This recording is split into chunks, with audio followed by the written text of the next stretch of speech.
I call Eric Flynn. Eric Flynn, please. This way, sir.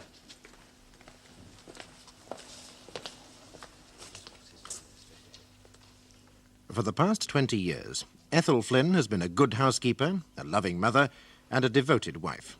She's kept a welcoming home and cooked and cared for her daughter and her husband, and her mother, who lives with the Flynns off and on.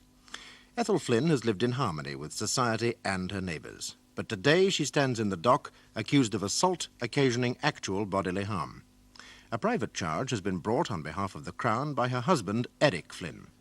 Mr. Justice Mitchener presides, Mr. Logan appears for the prosecution, and Mr. Ellis for the defence, in the case of Flynn against Flynn. Now, you are Eric Flynn? That's it. That's me. Only no relation. I beg your pardon? To the film star. I often get comments. I see. You know the one? The film star. Errol Flynn. Sailboats and savers, eh? Have you seen any of his films? Mr. Flynn, it is not for you to ask the questions. It is for Mr. Logan to put the questions to you. I'm sorry. A bit nervous-like up here. Now, Mr. Flynn, you're a lorry driver. Long distance. And you live at 23 Water Road, Fulchester. Named after the rising damp. I'd like you to cast your mind back to New Year's Eve, 1973. Is that when the incident took place? Yes, my lord. Why has it taken so long to come to court? Proceedings weren't started until September, my lord. Mr. Flynn, if you considered yourself to be the victim of such a brutal attack, why did you wait until now before bringing a charge? Well, I was going to forgive her, wasn't I?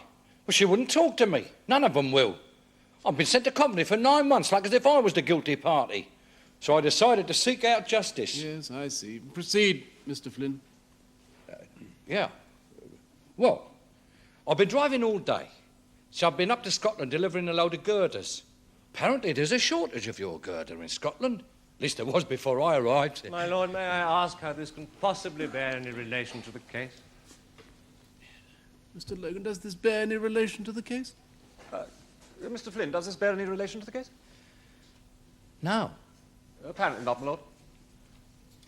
Apparently not, Mr. Ellis. Thank you, my lord. So you drove back from Scotland? I parked the lorry at the depot. I had a few drinks and I went home. I found I couldn't find my key, my front door key. Now, if I could have found it, I could have got in, but I couldn't find it. So I banged on the knocker a while and I waited. Now, I heard the dog barking inside. That dog's got a bark big enough to wake the dead. But on this occasion, he didn't succeed. Well, the cemetery is a bit far away. Mind you, if you brung him there with a knocker... Yes. What Mr. Logan is trying to establish is that the dog didn't even wake the living. No, he didn't. Is that what you're trying to establish, Mr. Logan? Thank you, my lord. So what did you do? Well, I banged a bit harder again on the door. You banged the knocker sharply. That's what I did. Now, ponder on this, Mr. Flynn. When the front door actually fell in, were you surprised? I'd like to put it like this. It gave me a bit of a start. You are standing at your front door, you bang on the knocker, and the door falls flat. That's it exactly, my lord. Yes. They're very old houses, you see. Yes. I mean, it's the damp. My lord, I fail to see what right... Yes. It's the hinges, you see. I mean, with the woodworm, the screws aren't very secure. So hard knocking on the knocker caused the door to fall in. It did. And what happened once you had gained access to the hallway of your home? Well, when I was in the passage of me hall, so to speak, I was a bit surprised and I fell over. Now, while I was sitting there collecting my thoughts, suddenly the light in the passage comes on. I was blinded, see. Remember, I've been standing outside in the dark. There was no street lighting on. Oh, hooligans have smashed them. I give them what for I could lay my hands on them. What happened when you adjusted to the light? Well, I seen them all, didn't I? Me wife and the monster. Monster? What? You said you saw your wife and the monster. What monster? A figure of speech, my lord. I met me mother-in-law. And behind her was old Peggy Jackson tottering about. What, tottering with old age? Tottering with cream sherry. So Mrs. Jackson had been drinking? Yeah, had she ever? Had they all been drinking? Oh, I don't see where this line of questioning is taking us, Mr. Logan. We all know that people take a drink on New Year's Eve. Some of us have a drink on New Year's Day and all. You will answer the questions put to you. Now, did you speak to the ladies confronting you?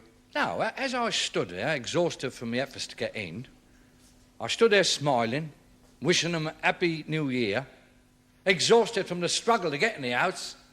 Suddenly, I was attacked by all three of them. You were attacked by your wife, by your mother-in-law, and by the old lady. I was attacked by my wives. Your wives? Yeah, suddenly all three of them come at me. Is there a charge of bigamy? Oh, no, my lord, you got hold of the wrong end of the stick. I mean, I had triple vision, see? It was the whiskey chasers. But it was only the one wife, the one wife. Mrs. Flynn, will you stand up a minute? Now, Mr. Flynn, you say that you were attacked by your wife on her own. I was. Yes, stand up, please, Mrs. Flynn. I am standing. Oh. Oh, yes, I beg your pardon. Now, Mr. Flynn, your wife is quite a small lady. Petite. One would have thought that you would have been able to defend yourself. I quite agree. I wouldn't know, except she threw the dog at me. Oh, she threw the dog at you, did she? She did. What sort of a dog do you have? An Alsatian. Oh, a puppy. Is it? No, he's full grown. But how could your wife possibly throw a full-grown Alsatian at you? I don't mean throw it exactly. She said, "Go get him, Rusty." So he jumps all over me and starts licking me. And I fell on the ground, and whilst I was struggling with him, my wife goes in the kitchen, brings out a saucepan. Next thing I know was three crashing blows at me nut. Then I have this horrible ringing in my ears. And while I staggered out of there, I felt something warm on my collar.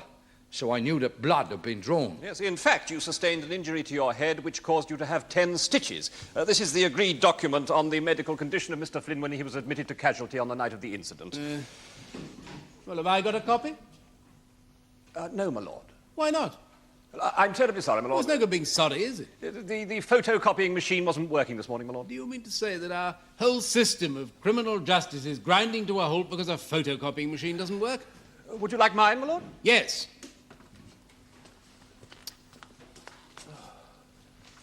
Now then, Mr. Flynn, I'd Just like a you to tell... minute. I'm sorry, my lord. Well, now that I have got this, I might as well have a look at it, don't you think? I might even tell the jury what it says. Yes. Yes, there was a gash across the top of the head. Severe bruising about the body. Well, let's get on.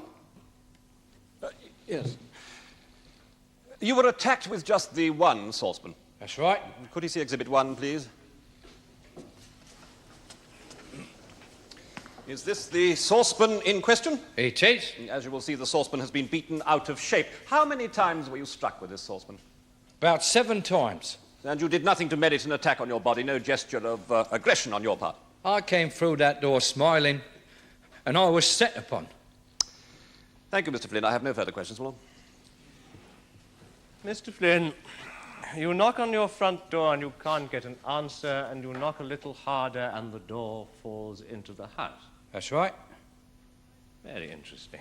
Now, you arrived home on New Year's Eve at 11:15. I did. And you booked your lorry into the depot at 6:30, so what were you doing in between?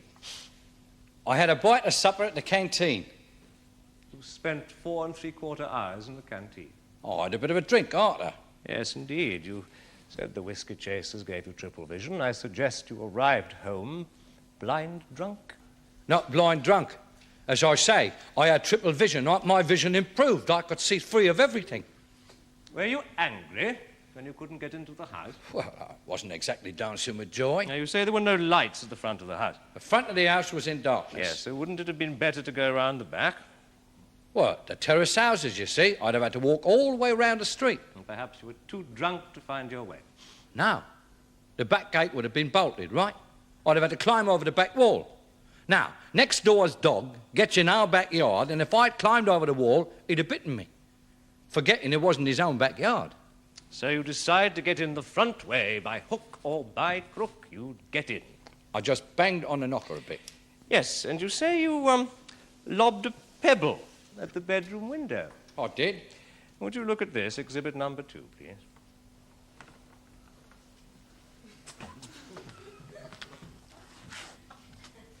Isn't this what you threw through the bedroom window, building brick? That's not a building brick. Oh, indeed, what is it then? It's an half a building brick. Half a building brick. So in a drunken rage you threw half a building brick, and then using yourself as a human battering ram, you charge at your front door and break it down. Why should I? To my own property?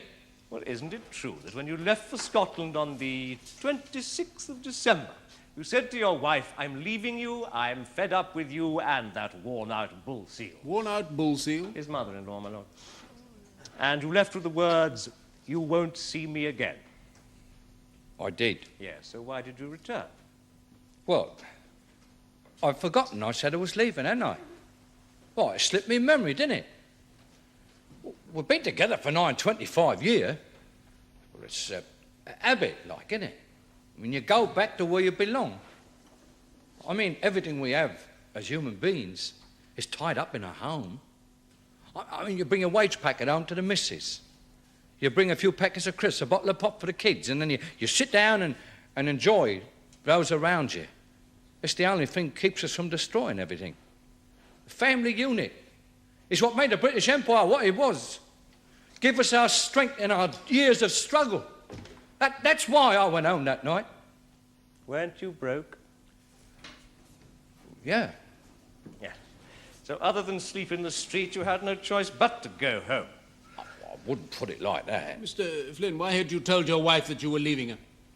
Well, you see, Your Honour, every Christmas we have a lovely turkey and a good family row. This year the row was bigger than usual. My lord, we're dealing with the events of New Year's Eve. What happened over Christmas has nothing to do with it. My lord, it is important to show the strains that were on the relationship before the incident took place. Yes, indeed. Yes, I think we should hear the details leading up to this incident. Yes, Mr. Ellis. Thank you, my lord. Now, Mr. Flynn. In fact, it was you who was asking the questions, my lord. Was I? I think we'll adjourn. All stand.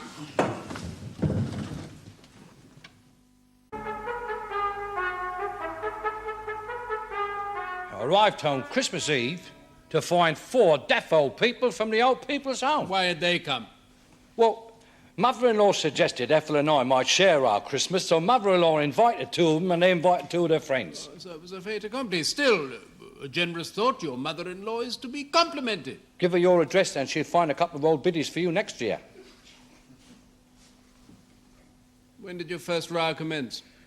Christmas Day, Dawn, and our son and his wife come over with the 2 kids, Arthur and Ted. Now, someone had given Arthur and Ted a gun that fires them sucker darts, and they kept having a go at the old ladies.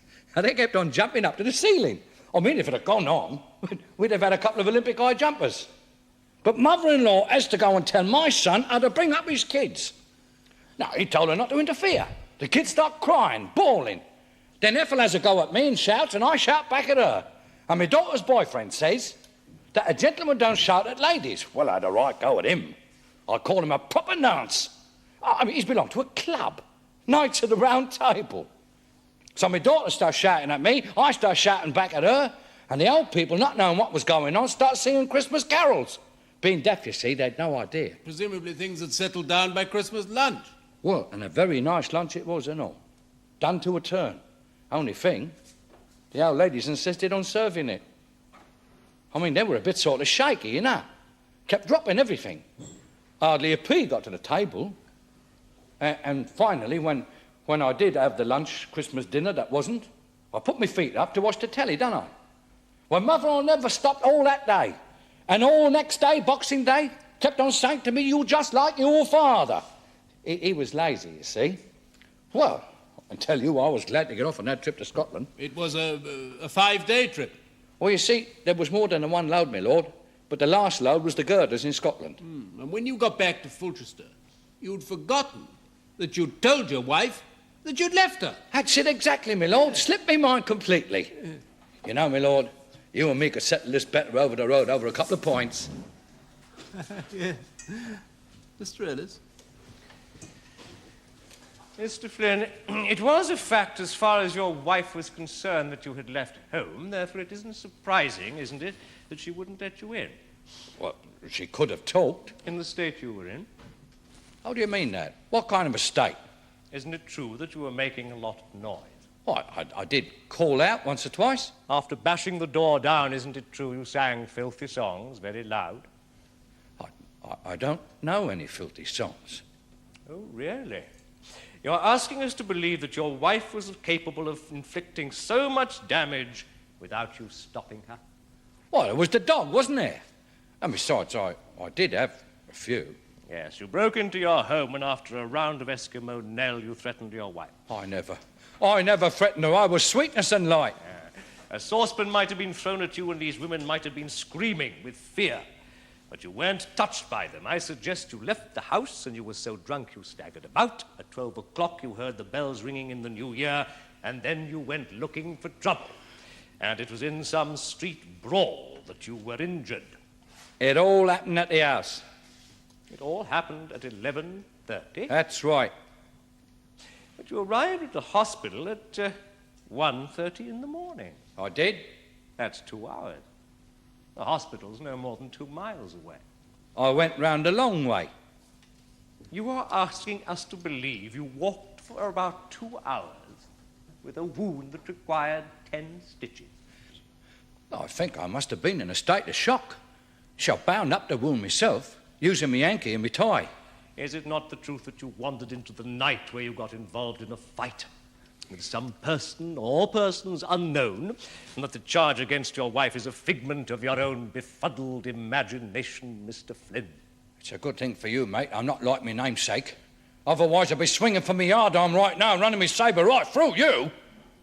And you say you're not a violent man, Mr. Flynn. No further questions. You wish to re-examine, Mr. Logan? No, thank you, my lord. Thank you. You may go. I call Police Constable Rainbow. Police Constable Rainbow, number 2897, stationed at Fulchester. Now, Constable Rainbow, you were at the casualty wing of the Fulchester Hospital on New Year's Eve of 1973. Technically, it was New Year's Day, being 2 o'clock when I arrived in the early morning. Yes, how did you come to be there? Can I consult my notes, my lord? Yes. I was proceeding on my beat, which took me down the High Street, past the City Hall, under Station Bridge, past the bus station and towards the general direction of Fulchester General Hospital, when I received a communication asking me to proceed to investigate an incident involving an assault on Mr. Flynn. I was at the time of the communication in the vicinity of Library Square. As I edged along the wet, glistening stone-paved square, I remember thinking that what the place really needed was about a half-mile of tree-lined pavements, and a deer park, and a wild garden, and a terrace on 3 levels, and a few hundred roses outside the library, climbing like stormtroopers up that grey facade. Constable Rainbow, what is all this?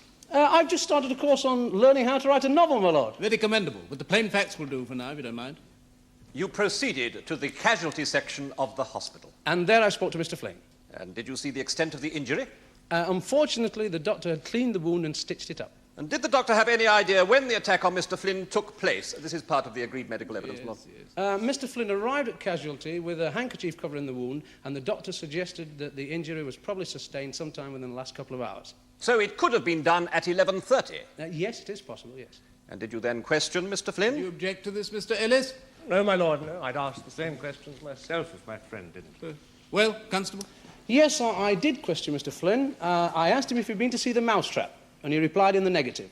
Why did you ask him if he'd been to see the mousetrap? Well, Mr. Flynn was in a confused and rather shocked state, and I thought that my appearance on the uniform might alarm him, so I was putting him at his ease. I was studying psychology last year, you see. Yes, you felt the need to use understanding. That's right. The medical report states that Mr. Flynn was indeed in a state of shock and concussed, so he might well have wandered around not knowing where he was, don't you think? I think that's a leading question. Isn't that correct, my lord? Yes. This year I'm doing a course in law. Constable Rainbow, did Mr. Flynn tell you who did it? He mumbled a great deal about being attacked by his wife, and he mentioned at one point that she had the makings of a world champion. A world champion what? Boxer, sir. And later on, when I questioned Mrs. Flynn, she said he came in all over drunk and threatening, so I got the saucepan and I hit him a winger. And I said, how did you manage to hit him on top of the head? She replied, I stood on a chair, but I only hit him very light and I wouldn't have let the sod go out bleeding. And then? And then I examined the saucepan. I said to Mrs. Flynn, I think I've found bloodstains. She said, in that case, I must have done it. Thank you, Constable. Constable, when you questioned Mrs. Flynn, why did you ask her how she managed to hit her husband over the head with a saucepan? Well, because she's rather short. Yes, and a bit small to inflict such injuries on such a big man. Yes, but at that time, she was saying that she hit out in self-defense and didn't cause any injury to her husband. Did you believe her? It seemed very possible, and if she were telling the truth, then it seemed to me to be very much of a domestic affair. Yes, in fact, not a police matter at all. Not really, no. Except, of course, Mr. Flynn had sustained a serious injury, and I felt it my duty to investigate the matter thoroughly. So what did you do? I went into the hall where the incident was alleged to have occurred, and there I found traces of congealed blood between the rush matting. Yes, and you took samples of this congealed blood? I did. Did you get the samples after the forensic laboratory? I did. If the blood had been of the same group as Mr. Flynn's, then the incident had taken place in the hall and there was a serious charge to be answered. Yes, and what was the opinion of the forensic pathologist? He examined the samples and eventually came to the conclusion that it was, in fact, tomato ketchup. Tomato ketchup? Well, couldn't you tell the difference? I was being cautious, my lord. Or were you being carried along on a wave of your romantic fiction, Constable Rainbow? I was carrying out my duty to the best of my ability. Yes, I'm sure you were. Now, did you examine Mr. Flynn at the hospital? I wasn't qualified to examine him. I'm not a doctor. Oh, at last, something you're not studying. In fact, since that occasion, I have started a medical course. Now, did you examine Mr. Flynn's clothes? What state were they in? Tidy, or were they torn? Was there mud on them? Yes, in point of fact, the upper right-hand pocket of his sports jacket was pulled away and dangling. His tie was, of course, off, having been tied around his head, and the buttons were torn off the top of his shirt, and he had mud on his trousers. So he looked as though he'd been involved in a street punch-up.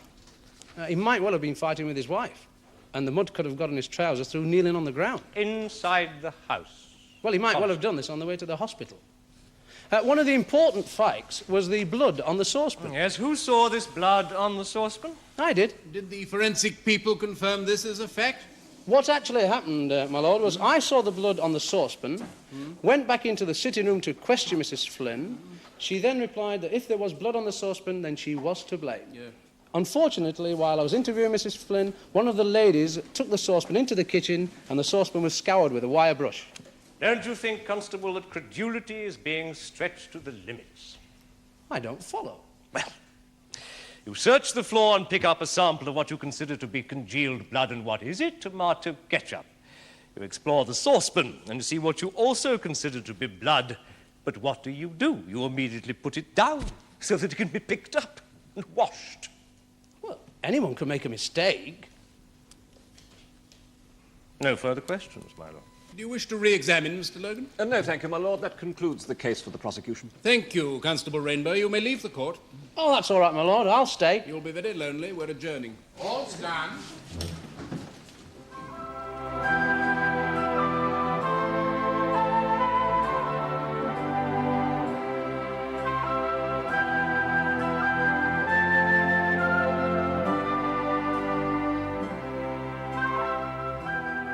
The case of Flynn against Flynn will be concluded tomorrow in the Crown Court.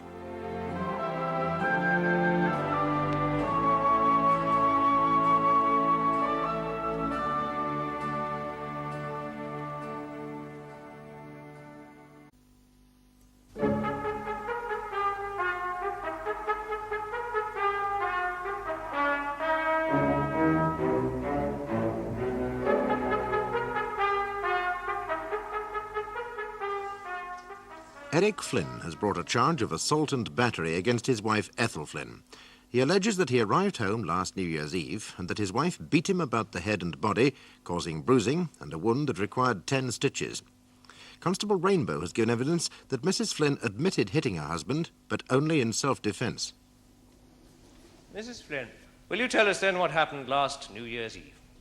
Well, I was sitting with my mother, and old Mrs. Jackson was telling us about her water, when suddenly there was this banging on the door.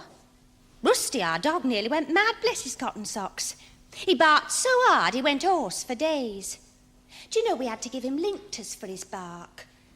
Well, I mean, you couldn't really call it a bark. It was more of a croak. And I mean, you can't walk down the road with an Alsatian that sounds more like a bullfrog, can you? Had the Alsatian had trouble with his bark before? My lord. Yes, I think we should get away from this Alsatian, Mr. Ellis. My lord. Now, what did you do when you heard the front door being bashed into? My lord. When you heard the front door being knocked? Well, we all went into the passage and listened. Eric was making a terrible noise. Mother said, listen, he's just like his father. He's wild with the devil's brew. And then there was a terrible bang, and Eric came in on the door. What was your reaction?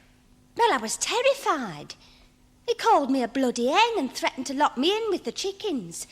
And then he recited a poem to me mother about a young woman from Bootle. Mother said he's just like his father, and I told him to take himself off. But he advanced. Well, I ran into the kitchen and I got a saucepan. I got it to protect myself. Did you actually hit your husband with it? No. I did throw it at him, but I missed. And then I ran upstairs. I was all over queer. Yes, I'm sure we can all understand the state you must have been in.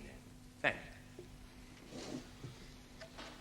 Mrs. Flynn, you threw the saucepan at your husband, Yes, that's right. and you say you didn't hit him, even in self-defense? No, I didn't. But when the constable questioned you, you said that you did hit him. Well, I meant I could have hit him. But when the policeman asked you how you managed to hit your husband over the head, you told him that you stood on a chair. Well, I was confused. I suggest you were not only confused, but you were also telling the truth. Well, how would you feel if your husband came flying in on the front door like a sultan on a magic carpet? Quite. When Constable Rainbow said that there was blood on the saucepan, you said that you were responsible. Well, I had to. Why did you have to? Did the constable force you? No, I had to. But why did you have to? Mrs. Flynn, you must answer the question. Well, it was my fault for taking the saucepan into the passage. Just tell us what happened. Well, after I'd thrown the saucepan at him, I ran upstairs. But after a while, I thought, well, I've got to go down. I mean, I couldn't leave Mrs. Jackson and my mother to his mercy. Well, when I got downstairs, Eric was moaning and groaning, and my mother was holding the saucepan. Are you suggesting that your mother hit your husband over the head? Oh, please don't punish her. He's just like his father. I mean, I warned her right from the start. I mean, that night he came in just like a madman. I told my Ethel when she was getting married what she was letting herself in for. I told her not to marry beneath her, but they won't listen, will they? I said, you're letting yourself in for a whole heap of trouble with that lout. Just look at him. Shiftless. That's what he is, I said. You mark my words. And if I'm wrong, I'll eat my hat. But was I wrong? No. Do you know he tried to train that Alsatian to keep me from coming into the house? Go on, he'd say. Go on, growl at Granny. Many a time I've had to climb on something and push that brute away with a broom. Yes, just tell us about last New Year's Eve. Well, there you are, you see.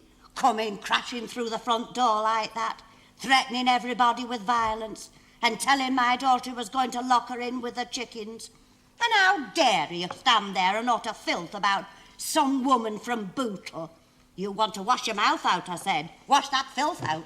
Oh, my lord, Mrs. Well-Beloved is not giving an account of what happened. She is engaged in the assassination of my client's character.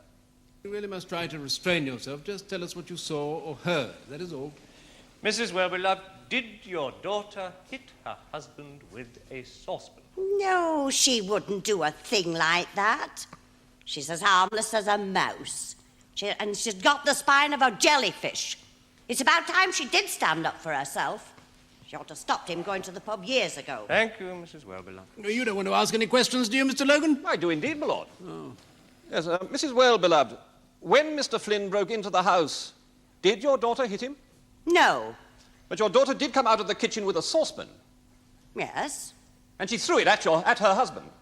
At the wall. But in the direction of her husband. She wouldn't hurt a fly. Your daughter threw the saucepan and then ran upstairs. And when she returned, she saw you holding the saucepan. Yes. Your daughter suggests that you hit her husband. She saw Mr. Flynn groaning on the floor and you standing over him with a saucepan.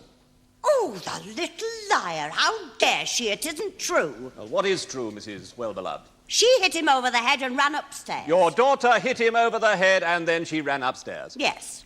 And Eric sat on the floor holding his head. And I picked up the saucepan and wondered what to do. See, I thought he might hit her when he came to his senses. What senses he's got, that is. And had the blow from Mrs. Flynn drawn blood? I don't know. I never looked. He got what he deserved, whatever it was. What happened when your daughter came down?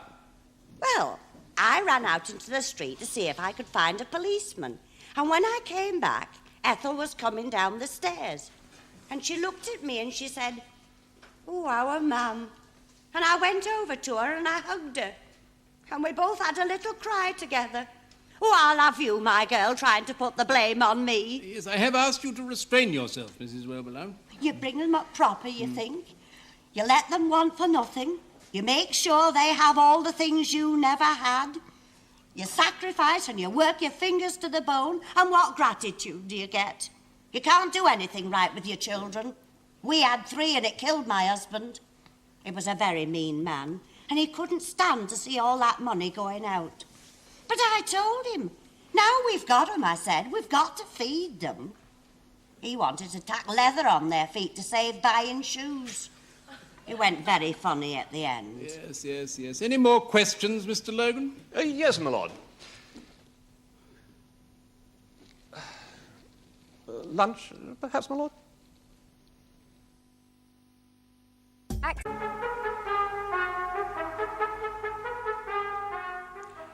Now, Mrs. Jackson, you were an observer of what took place in the hallway of number 23 Water Road on New Year's Eve of '73. I want you to tell the court, in your own words and in your own time, exactly what you saw. Now, please don't be nervous, Mrs. Jackson. There's nothing to be nervous about. I'm sorry. Oh, my hearing aid seems to have fucked up. Oh, dear. I've been waiting for a new one.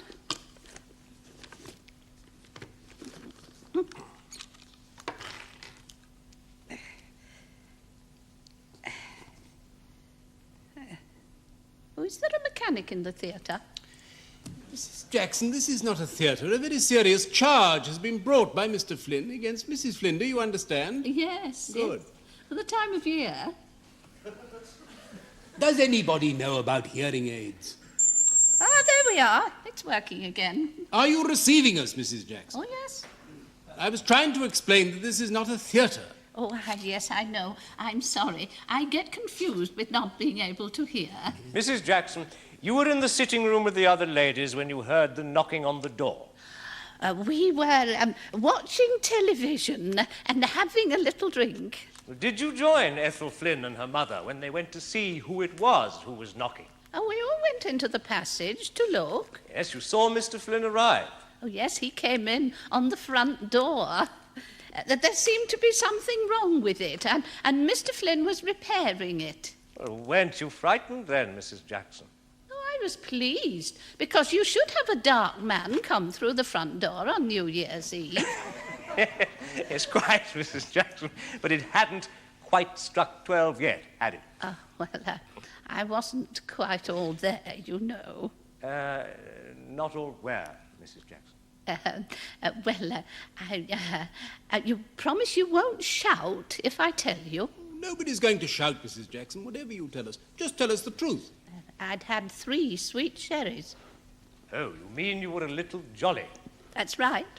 What sort of mood was Mr. Flynn in? Oh, he was jolly too, you know. Was he? How was he jolly? When he was jumping up and down and pulling funny faces, and he sang a bit. Did you see anyone hit Mr. Flynn? I beg your pardon? Did you see anyone strike a blow at the person of Mr. Flynn? It's the batteries, I think. Ah, there we are. What? Did you see anyone hit Mr. Flynn? Oh, somebody threw a saucepan. You don't know who it was? Well, I was feeling a bit giddy, so I had to sit down for a bit. And when I got up, I saw Ethel and her mother going into the kitchen, and Mr. Flynn was sitting on the floor. Well, I picked up the saucepan, and I went across to ask if he was all right. Yes, and was he? Well, Maggie came in then and took the saucepan off me and sat me down. She went across to her father with the saucepan. I think I heard him howl, and when I looked up, he was holding his head. Mrs. Jackson, are you saying, in fact, that it was Mr. Flynn's daughter who hit him over the head? Well, he was making noises. What sort of noises? Well, it might have been my hearing aid playing me up. But as far as you know, Mrs. Jackson, Ethel Flynn did not strike her husband about the head or body. Oh, no, I would have noticed that. Thank you, Mrs. Jackson. Mrs. Jackson, you saw no violence? No. And you heard none? No. But you did have trouble with your hearing aid, didn't you? Yes. Yes, and to use your own words, you weren't altogether there. You'd been drinking. I was told nobody would shout. We did promise. My lord, I'm simply trying to establish that a deaf and inebriated old lady is hardly a reliable witness. I heard that. You do your case no good, Mr. Logan. Get her a chair if she needs one. No, I'm quite all right, thank you. I'm sorry, Mrs. Jackson, I didn't mean to upset you. Would it be fair to say that Mr. Flynn might have been hit without your noticing? Oh, no, never. I would have heard. Yes, but you've already told us that your hearing aid was faulty. I beg your pardon? You might not have heard Mr. Flynn cry out when he was hit because of your hearing aid. Oh, it seems to have gone again. I have no further questions, Mom. You are Marjorie Flynn, Yes. and you live with your parents at 23 Water Road. Yeah, only sometimes I stay with my boyfriends. I never knew that. I love you, my girl. You won't turn me into You a weren't home more motel. often, you'd know what was going on. I wouldn't order you? silence. If there are any further interruptions of that kind, I will have the court cleared at once. Is that understood? I apologize on behalf of my client, my lord. He wasn't aware that Miss Flynn spent some nights away from home, and it was rather a shock. My lord, my client too promises not to let her husband goad her into such an outburst again. Oh, very well. Well, continue, please, Mr. Flynn. Miss Flynn, you arrived rather late on the scene in question. Yeah, I was at a dance round the corner. My mum and I were going to ring in the new year. My boyfriend was coming too, but he'd just been fighting a duel, so I went on ahead. Fighting a duel? Fighting a duel with what? Balls, my lord. On chains. Why had he been fighting a duel? Well, the Black Knight had insulted my boyfriend Lancelot, so Lancelot threw the gauntlet down. Well, what had the Black Knight done? Oh, he'd excused me in the middle In the middle of what? of the foxtrot. So your boyfriend fought a duel? Yeah. Know anything about this, Mr. Ellis? My lord, the young lady's boyfriend is a member of a society known as the Knights of the Round Table. I understand they hired a hall for New Year's Eve and held a night with their ladies in attendance. They arranged mock-up battles, my lord, of the old style of combat. So you left the dance just as your Lancelot was about to go into combat? Oh, no, I watched him. Unfortunately, he was killed. By the Black Knight? Yeah. Most unfortunate. Yes. My lord. So, Miss Flynn, you watched the mock combat and then you went on home. Yeah, I left Lancelot to get out of his armour. He was wearing armour? Well, I couldn't let him wear it home. I mean, even underneath a mac it clangs and people stare. Oh, I see, yes. So, when did you, in fact, arrive? Well, I got there just after Dad had knocked the front door down. I stood on the doorway and there was a lot of noise. And then Mother went into the kitchen and came back with the saucepan. Well, I ran back to the mission hall to tell Lancelot to get on his charger, but I couldn't find him. So I came back home. When I got there, I saw Mrs. Jackson standing over Father, circling around him and doing a sort of dance. What sort of a dance? I'm not sure, but she was chanting, "Me heap big warrior, chop down big fat white man," Where was the saucepan? on her head. Well, Father was groaning, and I'm afraid I thought Mrs. Jackson had hit him. Yes, what you thought is not relevant, only what you saw or heard. You understand? So sorry. Yes. No, my lord, no more questions. Miss Flynn, you arrived home just after your father had broken in. That's right. And you watched for some moments what was taking place. Yes, I did. Why didn't you call out? Oh, I did, but there was such a lot of noise. What sort of noise? Shouting. And your mother screaming at your father? Everyone's screaming at each other. Do you love your mother, Miss Flynn? Yes, And do you love your father? of course I do. Did you love your mother more? I'm close to her, I suppose. You only suppose? Well, Dad's away a lot, isn't he? Do you love your mother enough to lie for her? No. I suggest to you that you never for a moment thought Mrs. Jackson capable of such an attack upon your father. Now, you arrived home just after your father had broken into the house. And I suggest that you witnessed a brutal and uncalled-for attack upon your father, and that you ran for your Sir Lancelot to save him. Now, isn't that nearer the truth? If you say so. But you admit it. If you say so. What do you mean if Mr. Logan says so? I don't want to argue with him.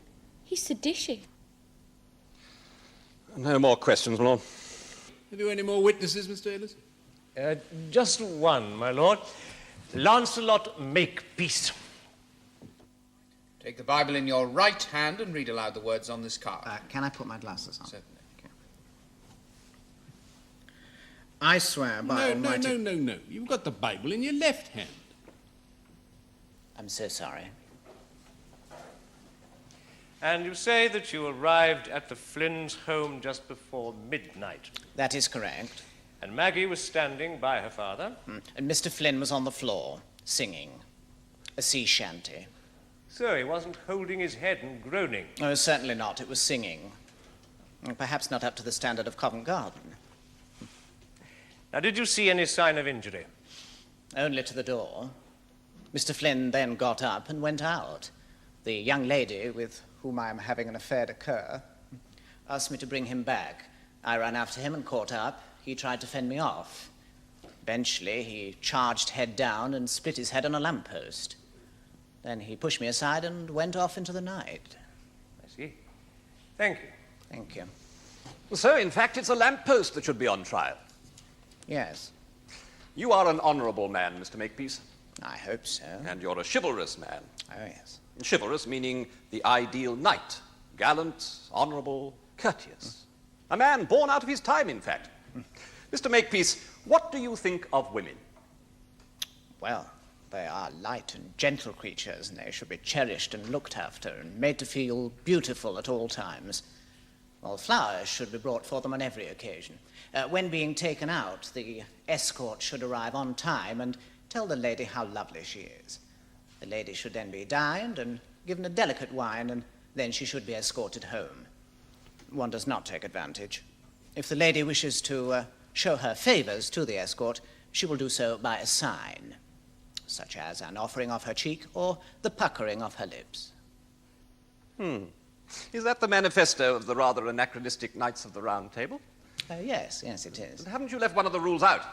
I don't think so. But if the lady is in trouble, you must take the burden of her guilt upon yourself. Isn't that included, the quixotic principle? Oh, yes, it is included. And what does that mean in modern terms, Mr. Makepeace? Does it mean that you're prepared to commit perjury? No, it does not. And wasn't that why you held the Bible in the wrong hand? Because you're an honourable man, Mr. Makepeace, and you did not wish to lie under oath. I have not lied. Now, I suggest, on your arrival, Maggie Flynn said that her mother had struck her father, and you said not to worry, you would sort it out. Because whoever did it, it was a woman. And you are an honourable man, Mr. Makepeace, and honourable men protect their ladies at all times. Now, isn't that the truth, Mr. Lancelot Makepeace, Knight of the Round Table? Well, you may surmise what you like. And members of the jury, you have before you a case of assault causing actual bodily harm. It is true that on New Year's Eve, 1973, Eric Flynn did arrive home rather the worse for wear. And unable to make anyone hear him, he apparently gained entry to his house in a somewhat unorthodox manner. But he did not threaten Ethel Flynn. He simply stood or sat in the hall of his little home, smiling and joking and singing, full of New Year cheer, in fact. Any little difference there might have been between his wife and himself before he left for Scotland couldn't have been further from his mind. His wife, however, hadn't forgotten. She went for a saucepan, and she attacked and battered him with it. He was forced out of his own house, into the cold night, and he wandered wounded and concussed for 2 hours before finding the hospital. Now, the defense have tried to confuse the issue. Who did it? Did anyone do it? Now, I suggest, ladies and gentlemen, that the evidence points unequivocally to the fact that Ethel Flynn is guilty, and that being so, you have no choice before you but to bring in a verdict of guilty.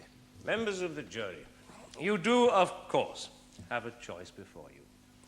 It has been established beyond doubt that Eric Flynn, having left his wife, returned to their home in a state of intoxication, threw a brick through the window, and broke into the door. Now, there's distress and confusion inside that household can well be imagined. That Ethel Flynn might have thrown a saucepan at her husband is altogether likely and understandable. But as to there being blood on it, well, I suggest that's about as valid as the blood the constable found on the floor, tomato ketchup. Now, that Mr. Flynn's clothes were muddied and torn, and he sustained an injury requiring 10 stitches is not in doubt. What is in doubt is that this tiny, frail woman inflicted this damage on her burly and aggressive husband, who, in his own words, took the long way round to the hospital, bleeding the while. No. I suggest that the injury took place after he left the house and was entirely the responsibility of Mr. Flynn himself. I therefore ask you to find for my client and bring in a verdict of not guilty. Well, we've heard many versions of what happened in the hallway of number 23 Water Road that night.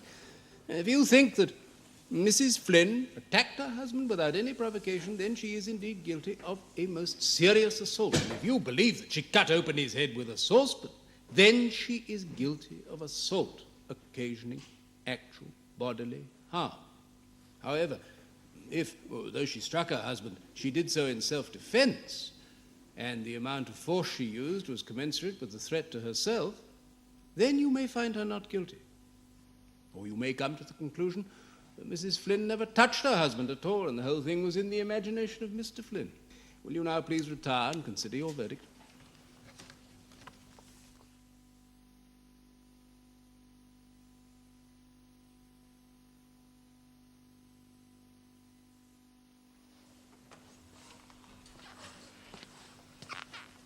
Members of the jury, will your foreman please stand? Please answer this question, yes or no. Have you reached a verdict upon which you are all agreed? Yes. Do you find the defendant, Ethel Flynn, guilty or not guilty of assault? Not guilty.